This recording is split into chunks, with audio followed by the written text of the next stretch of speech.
Why you don't need many friends after 70 and why that's perfectly okay. Have you ever looked around and wondered, where did everyone go? The friends you once had, the ones you shared laughs with, the ones you thought would always be there, seem to have disappeared. Or maybe they're still around, but something feels different. The conversations feel forced. The energy isn't the same. And for the first time in your life, you find yourself asking, do I even need friends anymore? It's a strange realization, isn't it? We spend our whole lives believing that friendships are everything. That being surrounded by people means we're doing something right. But what if that's not true? What if having fewer friends actually makes life better? That's exactly what we're going to explore today. And trust me, this isn't about loneliness.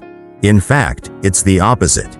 Because when you stop chasing friendships that no longer serve you, you gain something far more valuable. By the end of this video, you might just see aging in a whole new way. You might even feel lighter, freer, and more at peace than you ever have before. So, if you've ever felt like friendships have changed, if you've ever wondered why you don't feel the same need to socialize, or if you've ever questioned whether it's okay to enjoy your own company, you're in the right place. And before we dive in, let me ask you something. Have you ever experienced this shift in friendships? Have you ever felt like you're the one putting in all the effort? Drop a comment below and share your thoughts. I'd love to hear your experience. And if this topic resonates with you, make sure to hit the like button so more people can find this video. Subscribe to the channel and turn on the notifications, because we talk about real-life topics like this all the time. Alright, let's get started. You might be surprised by what you're about to discover. 1. You no longer need to prove yourself to anyone. Here's something funny about getting older. The things you used to care so much about just stop mattering. I remember a time when I'd spend an entire evening at some work function, smiling until my face hurt, laughing at jokes that weren't funny, just to make sure I was on good terms with the right people. You do that when you're younger because you think you have to. Maybe it's about career, maybe it's about being liked, maybe it's just about not feeling left out.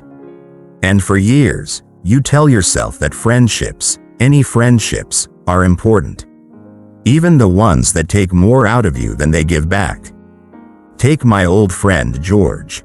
Back in the day, he was the kind of guy who had a contact list as long as a CVS receipt. He never missed a party, never let a call go unanswered, always the first to check in on people, even the ones who never returned the favor. And you know what happened when he retired? Silence. Most of those people he had spent decades investing in disappeared overnight. At first, he tried reaching out, keeping the connections alive. He made the calls, sent the emails. But something felt off. It wasn't like old times, it was polite, strained. Like he was just another name they didn't have time for anymore. I remember when George told me he had an epiphany.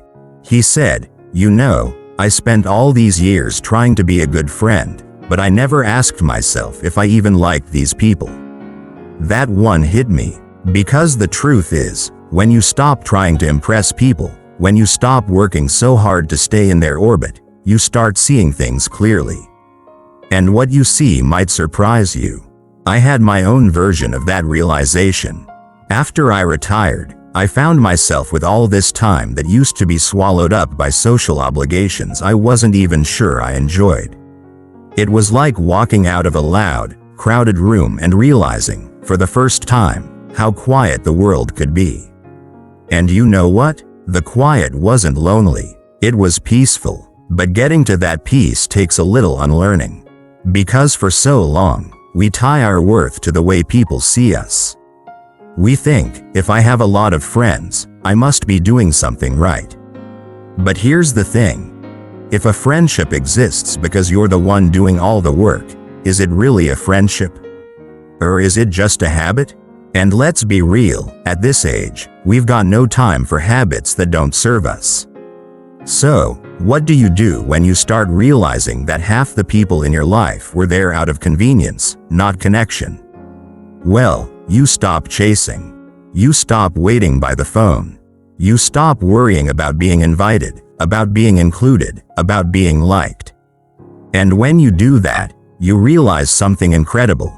You don't need to prove yourself to anyone anymore. And what do you do with all that energy you used to spend on people who weren't really there for you? You spend it on yourself. Now, don't get me wrong, I'm not saying you should lock yourself away and never see another soul again. What I'm saying is, be intentional. Invest in the things that bring you joy. Pick up that hobby you always said you'd try when you had more time. Read the books you never got around to. Go for walks just because you can. George did exactly that. After he stopped worrying about who wasn't calling him back, he found something he hadn't had in years: free time. And instead of spending it waiting for invitations that never came, he started painting. At first, he was terrible. His words, not mine. But he kept at it, and now, well, let's just say he's got a house full of questionable landscapes that he swears look better in the right light. But the thing is, he's happy. And that's the whole point. When you stop seeking validation, when you stop trying to keep up appearances, you get to live life on your own terms. And let me tell you, there's nothing better than that. 2. Peace becomes more valuable than socializing. You know, there's a strange expectation in today's world that we should always be connected, always socializing, always keeping up with everyone. It's like there's an invisible scoreboard tracking how many calls you return, how many invitations you accept, how many people you surround yourself with. And if you're not keeping up, if you start choosing quiet over company, people assume something must be wrong. I've had people ask me, "Don't you get lonely?" As if spending time alone is some kind of punishment. But here's the thing. They don't realize that as you get older, something shifts. When I was younger, I loved being around people. I loved the energy of a crowded room, the noise, the laughter. I thought that's what a good life looked like, always having somewhere to be, someone to talk to. But somewhere along the way, I noticed something. The noise started to feel exhausting. Take my old friend, Paul. For most of his life, he was the kind of guy who never said no to a social gathering. Barbecues, poker nights, holiday get-togethers, you name it, he was there. But after he hit his 70s, things changed. He told me one day, "I don't know what it is, but I leave these gatherings more tired than when I arrived." I knew exactly what he meant. It wasn't that he had suddenly stopped liking people. It was just that so many of those interactions had started to feel like work. The conversations felt repetitive. The same old stories, the same old gossip, the same old complaints about the weather, the kids, the government. And more than that, he started to notice that a lot of the people he once considered friends weren't really there to share anything meaningful. They just needed someone to listen to them talk. I had a similar moment of realization myself. There was a time when I would answer every call, say yes to every invitation, and show up just because I felt like I should. But then I started paying attention to how I felt after these interactions. And do you know what I found? I was exhausted, not just physically, but mentally. So I did something radical. I stopped. I stopped answering calls that I didn't want to answer. I stopped forcing myself to go to dinners where I knew I'd just be sitting there, waiting for a polite excuse to leave. And you know what happened? Nothing. The world kept turning. The people who really cared still reached out, but they understood when I needed space. And the ones who only called when they needed something, they found someone else to listen. That's when I realized something important. Peace is more valuable than socializing. At a certain point in life, you stop wanting to fill your time with empty conversations and obligations. Instead, you start craving something else, stillness. Not the kind of silence that feels lonely, but the kind that feels free. The kind where you can sit outside with a cup of coffee in the morning, listen to the birds, and just be. Paul figured that out, too. After years of saying yes to everything, he started saying no. He stopped feeling guilty for enjoying his own company. He took up gardening, something he hadn't done since his kids were little. And let me tell you, the man grew enough tomatoes to feed half the neighborhood. But the best part? He was happy, and that's what people don't understand. Choosing solitude isn't about isolating yourself. It's about choosing what fills your soul instead of what drains it. So if you ever feel like saying no to an invitation just because you'd rather be home with a book or taking a long walk by yourself, let me tell you, that's not loneliness. That's freedom, and there's no better time to embrace it than right now. 3. Fewer friendships mean fewer disappointments. Have you ever stopped and wondered, if you didn't make the effort, how many people would actually reach out to you? How many friendships would still exist if you weren't the one keeping them alive? It's an uncomfortable question, isn't it? Because deep down, we all like to believe that the people we've shared our lives with, our friends, our companions, are just as invested in us as we are in them. But if you've lived long enough, you start to notice something. That's not always the case. I learned this the hard way. For most of my life, I was what you'd call the dependable friend. The one who always called first, always remembered birthdays, always checked in when someone was going through a rough patch. I didn't mind it. I liked being there for people. It made me feel like I had strong, meaningful friendships. But then something happened. I had a health scare, a pretty serious one. Nothing life-threatening, but enough to remind me that I wasn't as invincible as I used to be. And during that time, something became painfully clear. The people I had always shown up for? They weren't showing up for me. I wasn't expecting grand gestures or daily visits, but a simple phone call would have meant the world. And yet, my phone stayed silent. That's when I realized just how much of my energy I had spent on one-sided friendships. It's not that these people were bad. No, not at all. But the truth was, our friendships had never been truly balanced.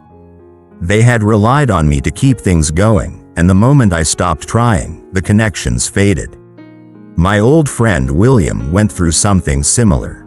He was the glue in his friend group, the one who organized the reunions, the weekend barbecues, the holiday gatherings. For years, he told himself that his friendships were strong because they were always in touch. But one day, just out of curiosity, he decided to do a little experiment. He stopped calling first. He stopped being the one to check in, to send the first text, to make the first move. And do you know what happened? Nothing. Days passed, then weeks, then months. Silence. Not because his friends disliked him, not because there was some dramatic falling out.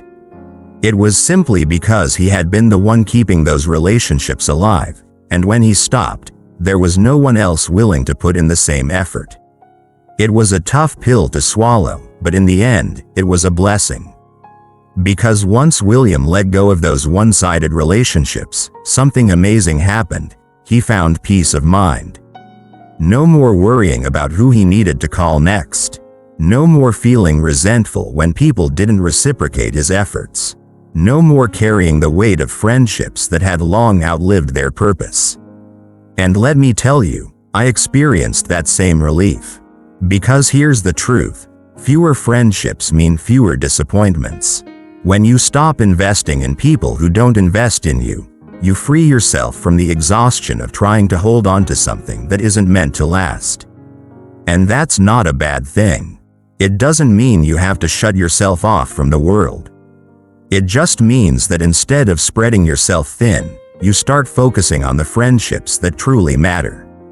The ones that don't require effort to maintain. The ones where love and respect flow both ways, not just one. And if, after all is said and done, you realize there are only one or two people left who fit that description, well, then you've just found the only friendships you ever really needed. 4. True companionship comes from within.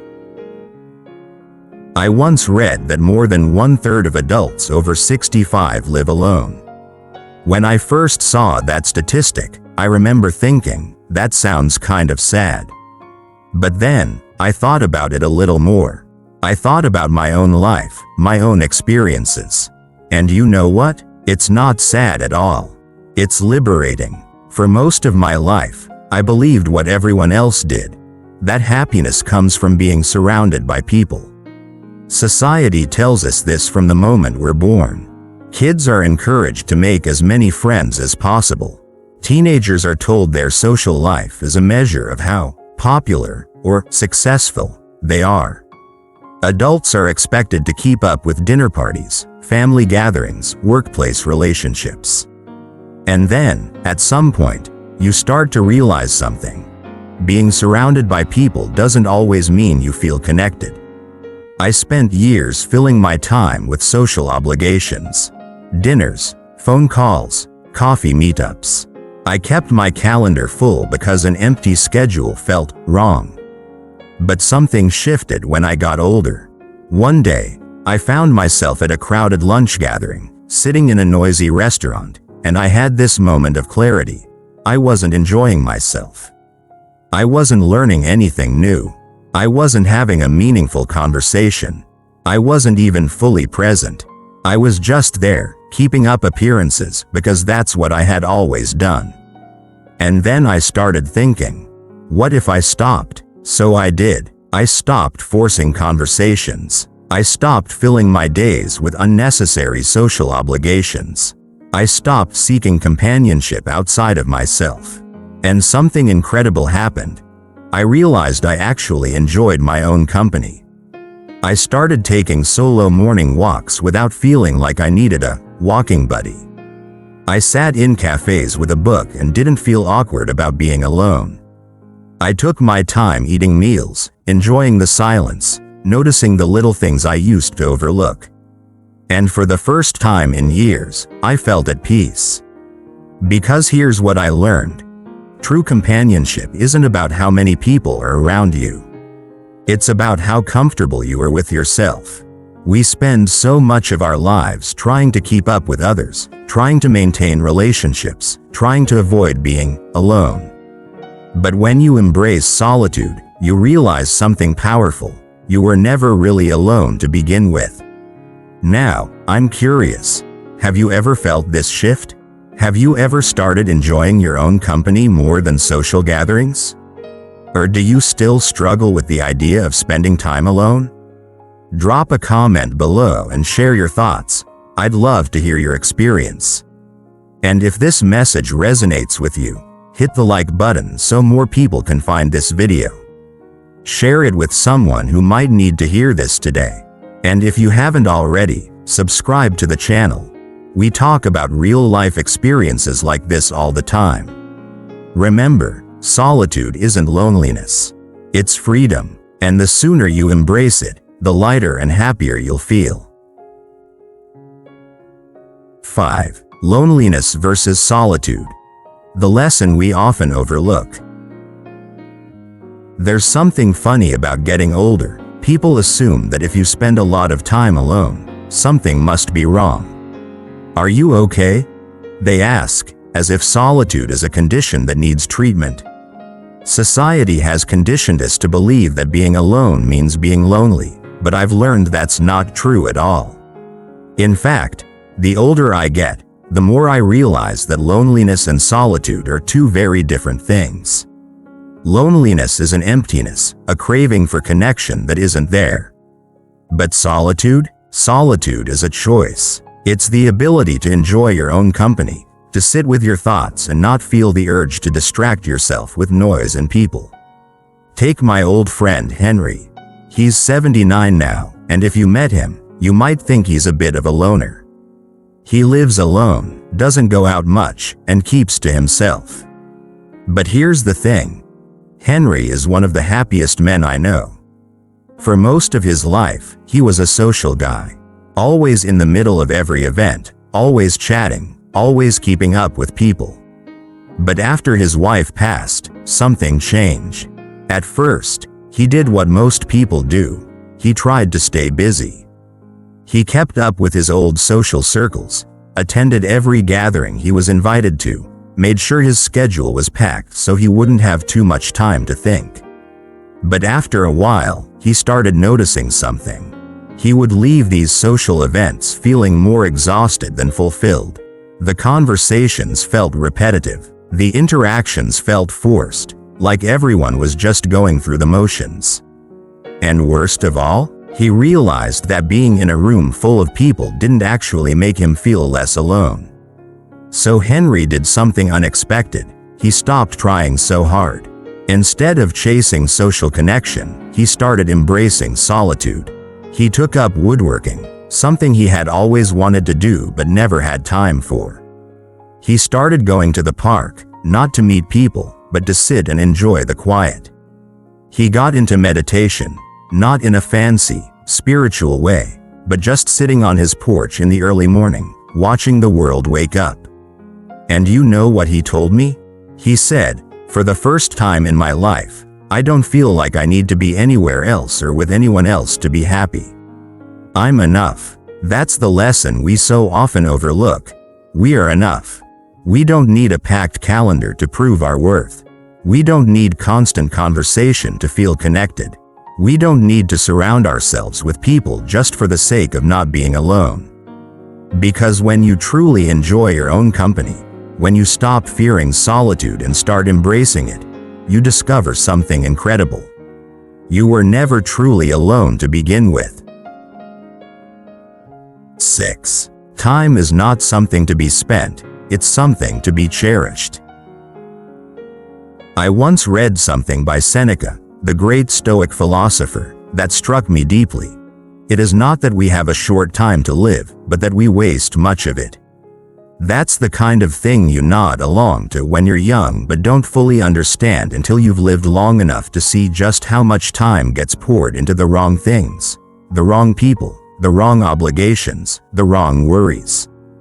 Dr. Carl Pillemer, a gerontologist at Cornell University, once conducted a study asking people over 70 what their biggest regrets were. Do you know what many of them said? Wasting time on things that didn't truly matter. And when you reach this stage of life, you start to understand exactly what they meant. For years, I was guilty of it myself. I would go to social events I didn't enjoy, keep up with acquaintances out of politeness, and spend hours in conversations that left me feeling drained instead of fulfilled. Why? Because that's what you're supposed to do, right? You're supposed to maintain friendships, supposed to be social, supposed to show up even when you don't want to. But one day, something shifted. It happened after a dinner party, one of those long, drawn-out evenings where people talk but never really say anything. The conversation was the same as always. Complaints about the younger generation, discussions about some neighbor's bad landscaping, an argument over whether soup is a meal or just a side dish. Seriously, that lasted 20 minutes. I went home that night and thought, this is how I'm spending my time. I wasn't angry, just disappointed in myself. Then there's Richard, a friend of mine in his early 80s, who had a similar realization. He used to have what you'd call a thriving social life, always on the phone, always going somewhere, always involved in something. But as the years passed, he started to notice something. The things that once energized him now just wore him out. One evening, after sitting through yet another event that left him feeling more tired than connected, he had a moment of clarity. He told me, I realized that just because someone invites you somewhere doesn't mean you have to go. And just because you've always done something doesn't mean you have to keep doing it. That night, he made a decision. He was done saying yes out of habit. Instead of spending hours at gatherings he no longer enjoyed, he started spending time in ways that actually made him feel alive. He took up photography, not for anyone else, just for himself. He started waking up early to watch the sunrise, something he hadn't done in years.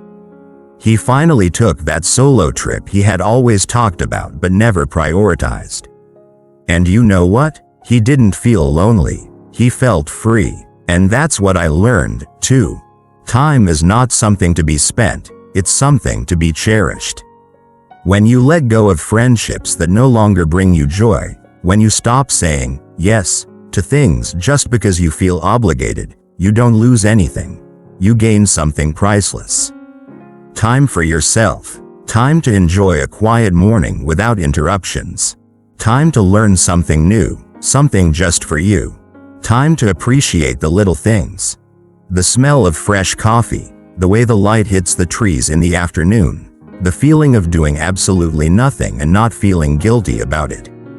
So, if you ever find yourself sitting through another conversation that you have no real interest in, at an event that doesn't bring you joy, just because it's what you've always done, I want you to ask yourself, is this truly how I want to spend my time?